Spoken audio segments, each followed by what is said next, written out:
आइए रोहन के पास चला जाए। दिल्ली ईवी पॉलिसी जिसका जिक्र अपफ्रंट शो में अपन कर रहे थे और ये मेंशन करा था रह रहे कि इसको टच अपॉन करेंगे, इंपॉर्टेंट न्यूज पे है। Rohan, good morning. क्या अपडेट्स हैं, क्या पिक कर रहे हैं अपन लोग, क्या होने वाला है, किस तरह के बदलाव की तैयारी?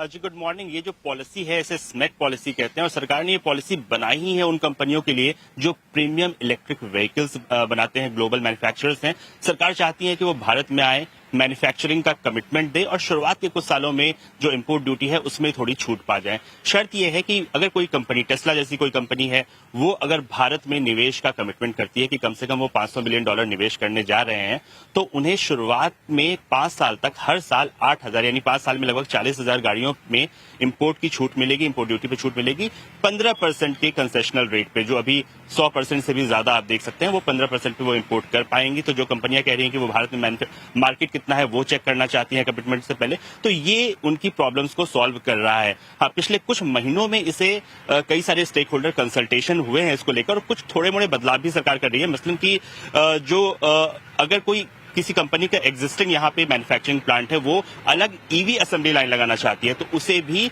निवेश की इजाजत होगी, उसे भी इसमें स्कीम में वो पार्टिसिपेट कर सकती है। साथ ही चार्जिंग में वो 5% तक दिखा सकती है। हाँ, ये जरूर है कि 5 साल में उन्हें लगभग 50% तक डोमेस्टिक वैल्यू एडिशन दिखाना होगा। अगर वो ये सारी शर्तों को पूरा करती है तो वो बहुत ही आसान शर्तों के साथ कस्टम जो इंपोर्ट ड्यूटी है उसमें छूट पा सकती है, ये शर्त रखी गई है। और एक और चीज है कि जो सूत्र हमें बता रहे हैं कि 3-4 कंसल्टेशन हो चुके हैं इसको लेके, शुरुआत को 1-2 को छोड़ दिया जाए तो टेस्ला ने अब तक कोई खास रुचि नहीं दिखाई है, लेकिन यूरोपियन और कोरियन मैन्युफैक्चरर्स की तरफ से इंटरेस्ट दिखा है और साथ ही विनफास्ट ने भी, वियतनाम की जो कंपनी है उसने भी इंटरेस्ट दिखाया है। बहरहाल अगले 1-2 महीने के अंदर सरकार इसे नोटिफाई करेगी इस नई शर्तों के साथ और उसके बाद लगभग 4 महीने का समय दिया जाएगा कंपनियों को इसमें पार्टिसिपेट करने के लिए। सरकार के जो सूत्र में ये बता रहे हैं कि जरूरी नहीं है कि एक ही बार हम विंडो खोलेंगे, कई बार विंडो खोल सकते हैं, लेकिन कुल मिला के जो लगभग 1 साल से ये एक्सरसाइज हो रही थी, अगले कुछ दिनों में हम इसे नोटिफाई होता हुआ देखेंगे।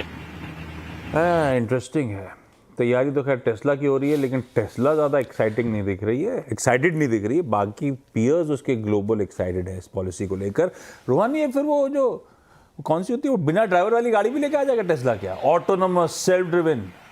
आपने को तो डर लगेगा अगर बिना ड्राइवर की गाड़ी आजू बाजू जा रही होगी तो? जी बिल्कुल।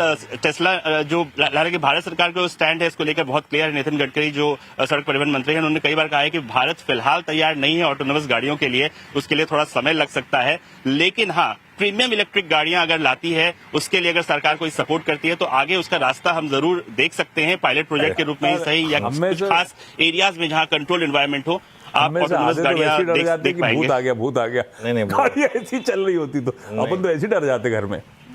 सेल्फ ड्रिवन मतलब ड्राइवरलेस कार तो इंडिया में अगर आ गई तो सबसे ज़्यादा बिजनेस इंश्योरेंस कंपनीज का बढ़ेगा फिर।